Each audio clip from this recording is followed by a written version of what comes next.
Hola, bienvenidas y bienvenidos a nuestro podcast Ruta Innovar, donde hablaremos cada semana con expertos sobre todo lo que está pasando en innovación pública en el mundo, con un foco especial en América Latina. Soy María Paz Hermosilla, directora del GovLab UAI, Laboratorio de Innovación Pública de la Escuela de Gobierno de la Universidad Adolfo Ibáñez en Chile. También soy directora académica del Diplomado en Ciencia de Datos para la Dirección Pública que dictamos en conjunto con el TEC de Monterrey. Este es el primer capítulo de una serie de 8 episodios donde hablaremos de cómo el uso de la ciencia de datos y la inteligencia artificial están cambiando la forma de gobernar y los desafíos que enfrentan los organismos públicos en los procesos de transformación digital. Si tienen preguntas o sugerencias, pueden escribirnos al correo electrónico govlab@uai.cl. Hoy hablaremos de las tendencias globales de innovación pública y para eso nos acompaña la subdirectora del GovLab de la Escuela de Gobierno, Romina Garrido. ¿Cómo estás, Romina? Hola, María Paz. Súper bien. ¿Y tú? Muy bien, muy contenta con este nuevo podcast, esta nueva serie y poder estar aquí contigo compartiendo con todos nuestros auditores. También muy contenta de estas nuevas cápsulas de información que vamos a empezar a generar desde el GovLab con estos temas que, por cierto, nos apasionan todos los días, nos hacen vibrar y que es por lo que trabajamos en el laboratorio. Así es. Bueno, nos vamos con el contenido de este primer capítulo.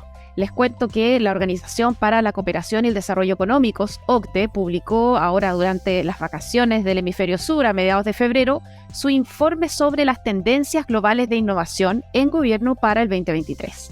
Para llegar a esas tendencias hicieron bastante trabajo, analizaron más de 1.000 innovaciones de 94 países. Y sacaron con eso 4 tendencias. ¿Cuáles son? Bueno, la primera, nuevas formas de responsabilidad o accountability, como se dice en inglés, para una nueva era en el gobierno. La segunda es nuevas aproximaciones al cuidado de, ¿no es cierto?, de otras personas en el tema de salud, que es un gran desafío para los gobiernos. La tercera tendencia es nuevos métodos para preservar identidades y fortalecer la equidad.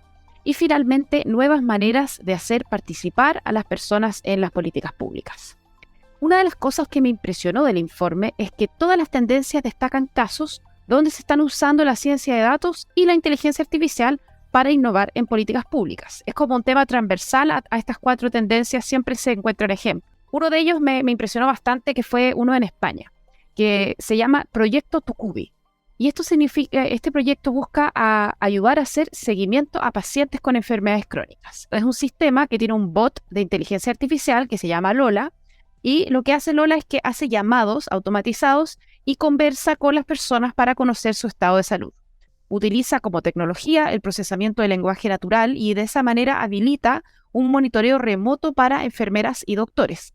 Ya ha tenido más de 1 millón de conversaciones con pacientes y a finales del año pasado recibió 5,5 millones de euros en financiamiento del Consejo Europeo de Innovación. Realmente interesante el caso. Romina, cuéntame, ¿cuáles son tus impresiones generales de este informe? Al igual que tú, impresiona cómo el uso de datos y el uso de la ciencia de datos permea todas las tendencias finalmente y cómo las tendencias también enganchan unas con otras. Principalmente la tendencia de la responsabilidad y el accountability va haciéndose cada vez más relevante cuando uno va leyendo sobre todos estos ejemplos. Por cierto, el informe refleja el mundo cambiante y vertiginoso en el que estamos. Piensa tú cómo han cambiado las cosas desde el 2018-2019 hasta ahora, los cambios sociales, los cambios tecnológicos, cómo nos cambió la pandemia, la forma en que estábamos haciendo las cosas, cómo nos movió forzosamente hacia lo digital, los cambios ambientales. Entonces, para mí el informe revela súper bien la forma en que los datos comienzan a tomar un rol relevante para transformar. El informe se refiere principalmente a las tendencias de innovación pública, pero esto también permea hacia lo privado. Entonces, el informe señala algo que es súper relevante, que la innovación entonces se empieza a transformar en un factor para la estabilización. Innovar es cambiar, pero también te va a servir para mantenerte como estable y resiliente en el tiempo, en un mundo donde los datos están transformándolo todo. Entonces, estas 4 tendencias que identifica el informe, entre las cuales yo pienso que la de rendición de cuentas y accountability se empieza a transformar en una tendencia cada vez transversal, cambia la forma en que tradicionalmente habíamos pensado que era la rendición de cuentas de los gobiernos, pensando siempre en cómo rendían cuentas las autoridades, cómo se rinde cuenta a través de los actos de la administración, a través de la forma en que gasta la administración, sino que también ahora la forma en que se rinde cuenta a través del uso de datos y a través de un uso responsable de la ciencia de datos y de la inteligencia artificial. Pensando, Romina, en lo que tú decías de cómo ha cambiado radicalmente, me acuerdo de la primera clase de ética de datos que di en 2017 en el Diplomado de Ciencia de Datos para Políticas Públicas, que este año cumple 7 años. Las cosas que estoy enseñando ahora en ese mismo diplomado han cambiado radicalmente, en el sentido de la cantidad, por ejemplo, de herramientas que existen en temas de ética de datos, el 2017 versus las que existen hoy día disponibles para que los organismos públicos se hagan cargo, ¿no es cierto?, de temas como la equidad o con temas como la protección de datos, cómo ha avanzado la ideas como la privacidad por diseño. O sea, de verdad que en los últimos 7 años ha sido radical este cambio y se refleja en lo rápido que tenemos nosotros también que actualizar lo que enseñamos en nuestros programas académicos. Exactamente, estos temas te obligan a estar permanentemente actualizada, mirando tendencias, mirando qué está pasando en el mundo, han sido los nuevos desafíos. No es algo con lo que tú te puedas quedar con una formación de hoy y que te vaya a servir por el resto. O sea, la formación de base te puede servir, pero siempre tienes que estar actualizando contenido. Así es, y bueno, ahondemos un poco en esta tendencia tan interesante sobre la responsabilidad, nuevas formas de responsabilidad o nuevas formas de rendición de cuentas, que depende cómo quieran traducir la palabra accountability, que es esta tendencia que destaca la OCDE. Ahí ellos hablan mucho de la responsabilidad algorítmica, cómo los gobiernos están abordando el hacerse cargo de los efectos que tengan los algoritmos, de transparentar estos algoritmos, y también se habla del uso de sensores en el Internet de las cosas. Y aquí, como contexto, es importante mencionar que ya hay más de 60 países del mundo que ya tienen estrategias o políticas de inteligencia artificial. También tenemos principios de cómo debiéramos implementar estos sistemas de inteligencia artificial. La OCDE, por ejemplo, adoptó principios de desarrollo de la inteligencia artificial en 2019 y a finales de 2021, o sea, 2 años después, los 193 Estados miembros de la UNESCO adoptaron la recomendación sobre la ética de la inteligencia artificial. Entonces, el informe entra específicamente en que los gobiernos ahora están tratando de evitar que los datos y sus algoritmos eviten sesgos y discriminación. ¿Ya? No quisieran que estos sistemas de decisiones automatizadas discriminen, y también la importancia de que los funcionarios públicos entiendan sobre ética de datos. Y eso, Romina, es lo que quería ahondar contigo, porque es el tema, ¿no es cierto?, que tú enseñas en el segundo módulo del Diplomado de Ciencia de Datos para la Dirección Pública que dictamos entre la UAI y el TEC de Monterrey. ¿Cómo pueden, mejor dicho, los organismos públicos implementar en concreto la transparencia algorítmica, que es uno de estos principios basales, ¿no es cierto?, de la ética de datos que la OCDE dice que se está avanzando ya en socializar? Implementar, por cierto, la transparencia algorítmica es un súper desafío. Tú mencionabas estas directrices éticas que se han ido generando y uno puede encontrar muchísimas directrices éticas, pero lo que cuesta es la forma en cómo llevar a la práctica la realidad de la transparencia. ¿Qué significa qué significa generar? ¿Qué significa generar y desarrollar un algoritmo que cumple con criterios de transparencia y de rendición de cuentas que puedan satisfacer finalmente las necesidades de varias audiencias? Los ciudadanos son una audiencia, la comunidad técnica es otra audiencia, los académicos, los mismos gobiernos son distintas audiencias, y el informe va mostrándonos distintas tendencias de cómo los gobiernos han ido asumiendo estos desafíos. Y un primer paso, por cierto, es transparentar el uso de algoritmos en los procesos de decisiones públicas. Ese es como el paso básico, que las personas sepan de que en cierto proceso administrativo, en cierta decisión administrativa, hay un componente de decisión automatizada que apoya o que decide en ciertos casos la entrega de ese beneficio público, colabora con la decisión finalmente. Entonces, el informe muestra varias tendencias. Por ejemplo, la generación en varios países de registros de algoritmos, de mostrar dónde se están usando algoritmos en la política pública. Ese es un primer paso, yo creo que el más básico de la transparencia, del saber dónde se está usando esta tecnología para la decisión del Estado. Pero no solamente podemos quedarnos ahí, también es importante el dónde, pero también es importante el cómo y el cuándo. Y ahí empiezan a desarrollarse estándares que profundizan aún más en este cómo y en el cuándo también, ¿cierto? Y hay desarrollos importantes en Reino Unido, por ejemplo, donde en conjunto con la sociedad civil se han desarrollado estándares de transparencia algorítmica con requisitos de publicación de información proactiva por parte de las entidades que están usando algoritmos, pero no solamente en Reino Unido, también en Chile hemos estado trabajando con el Consejo para la Transparencia justamente en la generación de una instrucción general de transparencia algorítmica proactiva que obligue a las entidades públicas que utilizan algoritmos dentro de estos procesos que son al final tan relevantes para la ciudadanía. Piensa tú en la asignación de un servicio, de un subsidio, de un beneficio, en un acto de fiscalización, en un acto sancionatorio,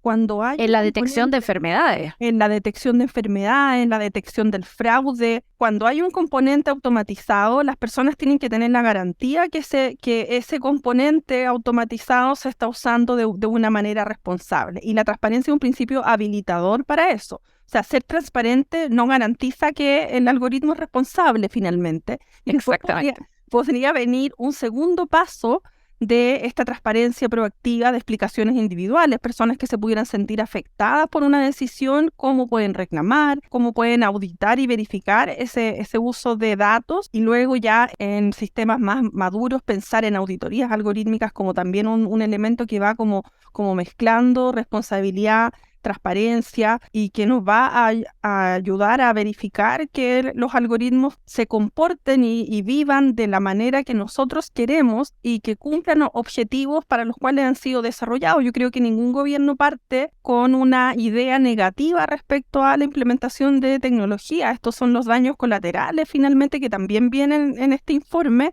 respecto de cómo también sistemas automatizados se han ido en contra de los propios gobiernos cuando no se han analizado de buena forma los datos con los cuales están entrenados, los impactos que producen realmente en la sociedad, y se tiene una confianza ciega en las tecnologías.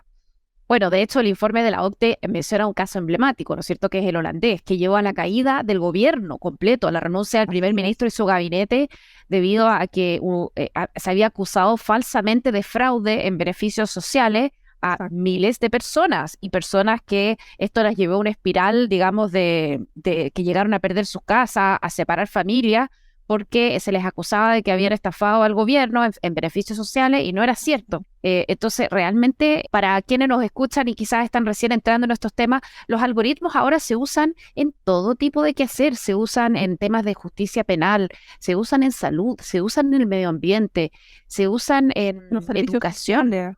servicios sociales. O sea, muchas decisiones del sector público están mediadas o ayudadas por estos algoritmos. No sabemos quizás, pero nos afecta. Yo destacaría, Romina, no sé si quieres cerrar algo con respecto a este comentario de la implementación práctica de la transparencia algorítmica. No, que todas estas formas son un gran desafío y que uno también, los gobiernos tienen que partir como paso a paso también. Tampoco podemos ser tan exigentes de que vamos a lograr una transparencia y una rendición de cuentas absoluta en un primer momento. Los algoritmos ya están hace mucho tiempo viviendo en nuestras vidas y sirviendo al sector público. Hemos conocido casos nosotros mismas en el GovLab de algoritmos implementados en el 2014 para ayudar a la toma de decisiones públicas, pero que después no se revisan nunca más. Entonces hay que ir Como cambiando. por ejemplo, uno que se aplica a todas las mujeres que denuncian violencia de género, o sea, perdón, violencia intrafamiliar.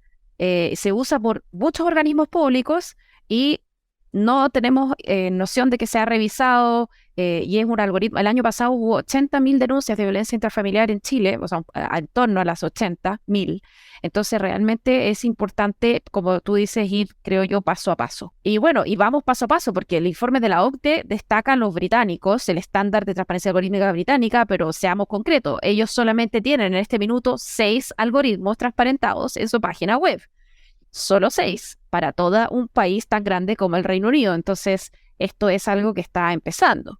Exactamente, y también destaca el esfuerzo que se está haciendo en América Latina a través de la Instrucción General del Consejo para la Transparencia dentro de los esfuerzos mundiales por la transparencia algorítmica. En el primer lugar ahí de esfuerzos que se han logrado identificar en el mundo en base a transparencia algorítmica. Sí, eso es bien bueno, que Chile esté destacado en el informe y específicamente el trabajo que estamos haciendo desde la Universidad Adolfo Ibáñez con el apoyo del Banco Interamericano de Desarrollo y liderado por el Consejo para la Transparencia.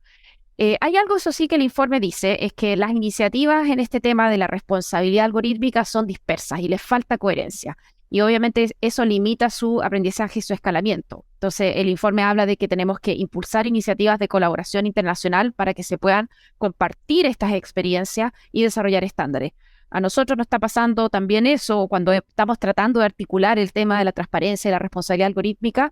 Tenemos que colaborar con muchas entidades públicas diferentes. O sea, de verdad aquí se requiere una coalición de diversas entidades para avanzar y de hecho estamos compartiendo nuestra experiencia sobre compras públicas de inteligencia artificial en comités mundiales. Existe la Asociación de Ingeniería, que es la IEEE, y ellos están desarrollando un estándar mundial de compras públicas y nosotros somos parte de ese comité y estamos hace ya más de un año y medio trabajando en compartir la experiencia que se está haciendo de Chile.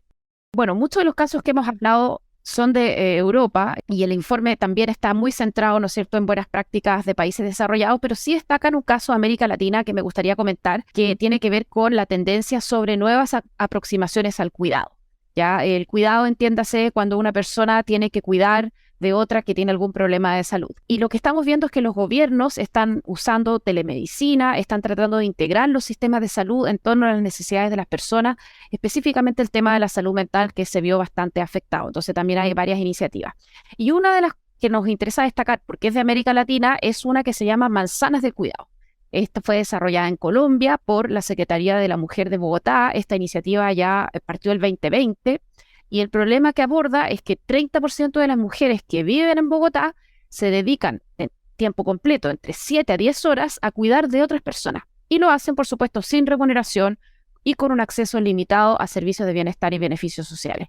Entonces, el programa Manzanas de Cuidado busca reconocer este trabajo, redistribuir este trabajo y reducir esta carga de cuidado que cae, por supuesto, en las mujeres. En Colombia, pero también esto en otras partes es muy parecido. ¿Qué hicieron? Bueno, crearon en el territorio un espacio cerca de la casa de las cuidadoras para que ellas puedan acceder a servicios de formación y de descanso. Le llaman la manzana del cuidado, les ayudan a terminar sus estudios, a crear negocios, hay atención psicosocial, actividades deportivas y han proveído ya más de 300.000 servicios en 15 de estas manzanas y esperan llegar a más de 1 millón de beneficiarios y aumentar hasta 45 manzanas. ¿Qué te pareció este caso, Romina? No, súper bueno, o sea, súper interesante y además que es muy, muy pertinente para las realidades de todos los países latinoamericanos. Las realidades como Chile son cosas que muchas veces no se piensa en el cuidado como una brecha para el desarrollo profesional, sobre todo de las mujeres, que muchas veces somos las mujeres las que estamos a cargo del cuidado de los hijos, del cuidado de nuestros padres, de adultos mayores. Entonces, pensar en las formas de dar soluciones que pueden hacer que las mujeres, que son las que en general están a cargo naturalmente de los cuidados, quizás es una tendencia que puede cambiar, pero somos las mujeres las que somos mamás finalmente y las que vamos naturalmente asumiendo ese rol en nuestras familias, lo que no puede ser un impedimento para nuestro desarrollo como persona, nuestra recreación, para el desarrollo profesional también, que es muy importante. Y pienso que este es un buen ejemplo de cómo los datos pueden ayudar a los gobiernos a tomar mejor decisión de dónde poder focalizar estos esfuerzos, de dónde pueden estar las mayores necesidades y de cómo proveer servicios adicionales. Piensa tú que si esta información sobre los cuidados pudiéramos usar más información administrativa, integrar datos administrativos que estuvieran en otras fuentes de datos para poder llegar mucho mejor a esas mujeres, o a esos cuidadores en general, y tomar decisiones de cómo darles además mejor asistencia pública, mejor asistencia de salud, mejores servicios sociales, saber también si es que ese cuidador tiene o no tiene algún beneficio, etcétera. Podríamos además ir complementando de una manera más integral y holística estas mismas iniciativas, y acá tener un uso de datos que sea confiable y responsable es clave, porque también empiezan a surgir desconfianzas legítimas de las personas cuando quieren saber cómo y quiénes van a utilizar su información, para qué y si se va a hacer de una manera responsable. Bueno, eso es cierto, y el informe OCDE destaca el problema de la confianza, que es algo que los gobiernos se mueven en un entorno de falta de confianza y por eso también se necesita un uso responsable de los datos. Y ojalá se pudieran integrar los datos, porque pensemos, si yo soy una mujer que cuida, tengo datos de ingreso, que los tiene un organismo público, hay datos de educación sobre mí, que los tiene otro organismo público, hay datos sobre datos de salud, que los tiene otro organismo público, hay datos de beneficios sociales, que los tiene otro organismo público, y resulta que si a mí me van a atender en la manzana del cuidado y me van a ofrecer todos estos servicios, lo lógico sería que supieran de mí la persona correcta, el trabajador social que me va a proveer ese apoyo psicosocial, no toda la comunidad, que pudiera saber la información de mi familia para poder brindarme ese apoyo mejor. Entonces, en realidad se necesitan estos esfuerzos de integración de datos y precisando el caso colombiano no tiene la componente de datos, pero por supuesto nosotros creemos que se podría mejorar. Y además en Chile ya se anunció un sistema nacional de cuidados como política pública que se va a implementar durante la administración del actual presidente Boric. Entonces también hay una componente de datos que es muy relevante para estos temas. Volviendo también al informe, es impresionante, Romina, la variedad de tipos de datos que los gobiernos usan para mejorar los servicios. Un caso, por ejemplo, en Estonia, le pidieron a los ciudadanos que donaran audios y lograron recopilar 4.000 horas de conversación en estonio. ¿Y para qué? Porque querían crear mejores servicios a la ciudadanía basados en conversaciones telefónicas y obviamente para eso necesitas datos en el idioma del país para poder entrenar, ¿no es cierto?, modelos. Por otro lado, en Holanda hicieron una regulación que obliga a capturar a quienes en el fondo tienen sensores en la ciudad que capturan datos, a reportar dicho sensor también, o sea, que existe un sensor y los datos que lo recolectan. Estamos hablando de qué tipo de datos: video, audio, variables ambientales como temperatura, medición de químicos en el aire. Hicieron ahí un mapa de todos los sensores de la ciudad. En realidad, estamos viendo que los gobiernos quieren usar datos, a veces se ponen a recopilar datos, pero no basta tener capacidades técnicas para poder recopilar datos, que yo creo que en Chile podríamos hacer estos mismos proyectos, pero nos falta como toda esta infraestructura de confianza de base que puede venir dada por una nueva ley de protección de datos en el futuro, por responsabilidades concretas que van a tener las entidades públicas cuando utilicen datos. Parte de la regulación, por ejemplo, que se va a venir de la mano del Consejo para Transparencia, va a obligar a abrir los ojos sobre la responsabilidad, sobre indicar dónde estoy usando los algoritmos, de qué manera el algoritmo produce los resultados, cuál es la lógica detrás, qué datos estoy utilizando, como un primer entrenamiento un poco para obligaciones más concretas que por cierto existen en países que tú mencionas como ejemplo. Estonia, Holanda que no ha estado exentada de polémica en los últimos años con casos súper relevantes en materia de ética de datos, porque protección de datos es una cosa y la ética de datos bien relacionada también son temas distintos. Así que... Y se van a necesitar muchos profesionales, creo yo, y estamos viendo nosotros que no solamente los profesionales de la ingeniería pueden aportar en este análisis de datos. Existen muchos profesionales del mundo de las ciencias sociales, de la administración pública, de la administración de empresas, de la economía, de la ciencia política, la sociología, que se pueden formar como analistas de datos. Nosotros llevamos 7 años haciéndolo en nuestro diplomado de ciencia de datos para políticas públicas, donde aprenden personas que saben usar Excel, por ejemplo, aprenden a programar en R, y considerando la gran variedad y volumen de datos que está recopilando el gobierno, de todas maneras existe mucho potencial para que profesionales se conviertan en científicos y científicas de datos y analicen, ¿no es cierto?, estos datos para mejorar las políticas públicas reales y concretas que nos afectan a todos nosotros. Así que bueno, muchas gracias, Romina, por tu participación. Estamos llegando al cierre de este podcast. No sé si quieres hacer un comentario muy breve, 30 segundos de cierre. En la era del dato no basta tener datos, sino que también hay que tener el talento adecuado para poder utilizarlo, y en ese sentido la formación en cargos directivos y en cargos ejecutivos, en ese sentido, es súper importante. Sí, efectivamente son distintos tipos de competencias las que necesitamos formar, analistas como por ejemplo con el Diplomado de Ciencia de Datos para las políticas públicas, y directivos como el que tenemos con el TEC de Monterrey, que está focalizado en ese núcleo. Muchas gracias, Romina, por tu tiempo, en este primer capítulo. Espero tenerte más adelante y si no, ya en la segunda serie poder seguir conversando de estos temas. Gracias. Chao, chao.